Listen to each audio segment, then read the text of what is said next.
Tonight, what we're going to be talking about are half-life challenge problems.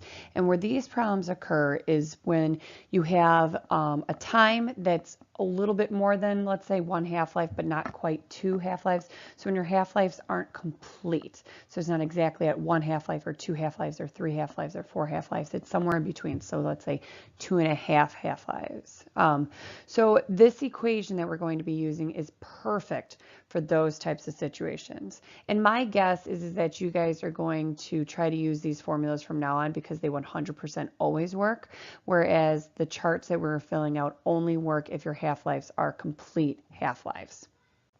So what is that formula? This is the formula right here that you're going to have to not have memorized, but have to have a complete understanding of what everybody and everything means. So when you look at these various variables, N stands for the remaining amount. So how much do you have of your substance left? N sub 0, that 0 means your initial. Sometimes you'll see an I, like an italicized I, but a lot of times you'll see an O, and that stands for your original or your initial amount. So how much did you start with originally? Then you've got this weird type of thing where it's 2 to the, and what this is it's actually the whole exponent. So what you would do is you do caret and then put the parentheses around it. That little script T is your total time, whereas that capital T with the 1/2 below it is your half-life time. So that, once again, that little script is how much time total has passed, and then that T 1/2 is what is the each individual half-life's time amount. This is the equation that you're going to want to use if I ever ask you to solve for either your amount that's remaining or your initial amount. That would be the equation that you'd want to use. So let's just try to put this into action. So the first thing that we're going to do is radioactive isotope has a half-life of 5.6 seconds. If you start a sample with 895 grams, how much will be left? So I'm asking for this N, not N sub 0, but N. It will be left in 78 seconds. Okay, so let's try to line these with what variable they represent. So that 5.6 seconds is its half-life. So this represents its T 1/2.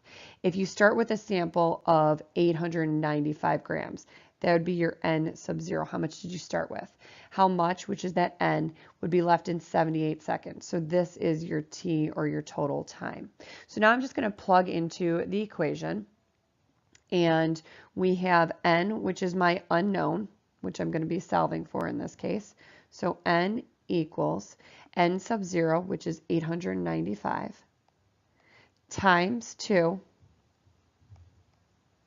to the, and then it's the caret is, the top one is negative 78, and then that would be seconds. Just make sure your half-life units are in the same amount for this, and then divided by your half-life, which is, in this case, 5.6. So once you plug this into your equation and into your calculator, what you should end up getting is that you get 0.057399 grams, rounded to the 2 sig figs, which is the least amount in this formula, or in this problem, which would be 0.057 grams. I personally would try to put pause and put this into your calculator, make sure that you can do this caret button correctly, so that you're not completely botching it right away. All right, so that's how you do it. This is the equation you want to use if you have to find the amount or the amount remaining. What happens, though, is sometimes we're going to ask you to actually go from one substance and figure out what its half-life is, or the total amount of time. And for that, what you're going to need to do is derive a new equation. Now, I'm going to show you this derivation, but from where we go from this guy down to this guy.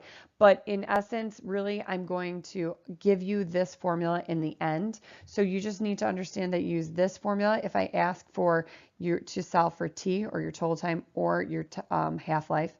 And then use this equation if I ask you to solve for N or N sub 0. But let's do that derivation first. So we start with this formula with the N equals N sub 0. What I'm going to do is I'm going to divide both sides by N sub 0. Okay, I'm going to try to get things on the same side. So when I get this, I get N over N sub 0 equals 2 to the negative T over T 1/2.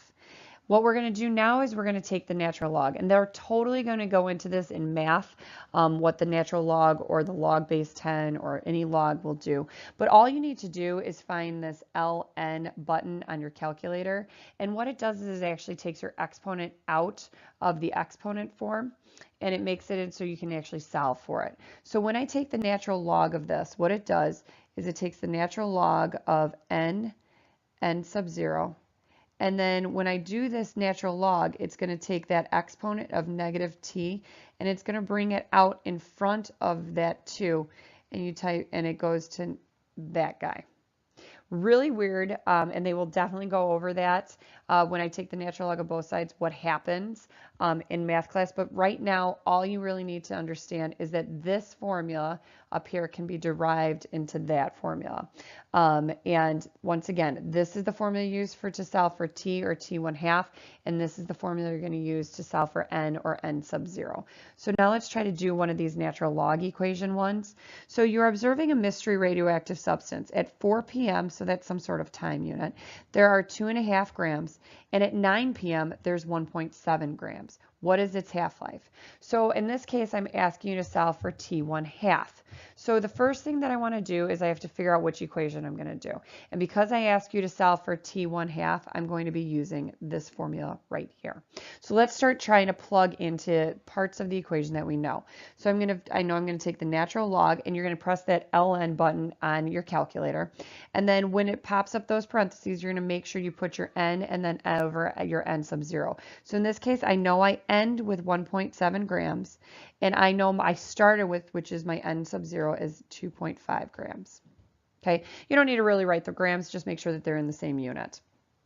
That equals negative t, which I do know, but I'm going to actually have to kind of figure out. So I'm going to go from 4 o'clock to 9 o'clock, and I have to figure out how many hours is that. So thinking about it, I know it's 4 to 5 is 1, 5 to 6, 6 to 7, 7 to 8, 8 to 9. So I know that it's 5 hours. So I'm going to put out negative 5 hours because that little t is my total amount of time over my half-life. So that's my x of what I'm going to solve for, and then natural log 2.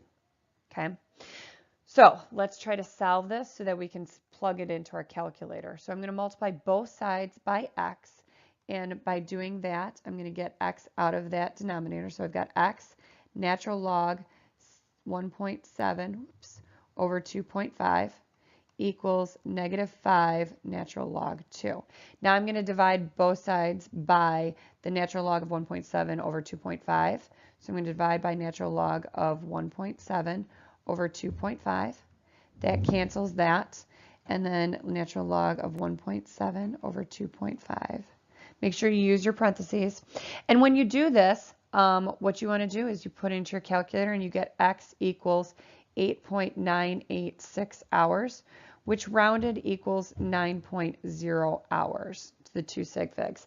Now I want to logically also think about this. So when I look at this, I know that I went from 2.5 to 1.7, which is not half of it. So in that 5 hours, I know that I didn't actually go through one whole half-life cycle because I didn't go half of 2.5. And when I analyze and I look at my 9 hours, well, that's more than 5 hours. So once again, I know I didn't go through the whole half-life in 5 hours. And that makes sense because I found my half-life to be 9 hours. So logically, my answer, even if it's a little not correct, at least it logically makes sense. All right, once again, to reiterate, use this formula if you're trying to solve for any time part, and then you use the n equals n sub 0 times 2 to the negative t over t1/2 if I ever ask you to solve for your original amount or what you ended with.